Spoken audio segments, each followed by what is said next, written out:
एक महत्त्वाची बातमी छत्रपती शिवाजी महाराज मैदानात धुळीची समस्या आहे आणि हीच धुळीची समस्या सोडवण्यासाठी आयआयटीतील तज्ज्ञांची मदत घेण्यात आली। हिरवळीसाठी आता गवत लागवडीचं काम हाती घेण्यात आलंय। काल पालिका आयुक्त भूषण गगराणी यांच्याकडून या कामाची पाहणी करण्यात आली आहे।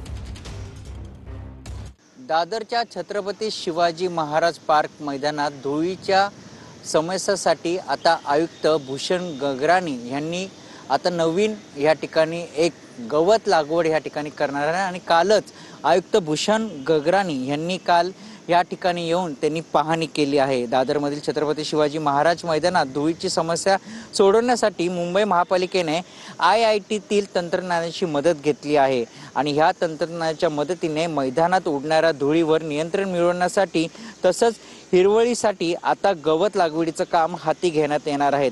मात्र दरवर्षी हिवाळा सुरू झाल्यानंतर ह्या मैदानातील माती हवेत उडू लागते व त्यांच्या तेथील रहिवाशांना देखील ह्याचा नाहक त्रास सहन करावा लागतो आणि त्याचसाठी आता या ठिकाणी भूषण गगराणी यांनी आता आयआयटीतील तंत्रज्ञानाची मदत घेऊन या ठिकाणी संपूर्ण परिसरामध्ये आता गवत लागवड या ठिकाणी करण्यात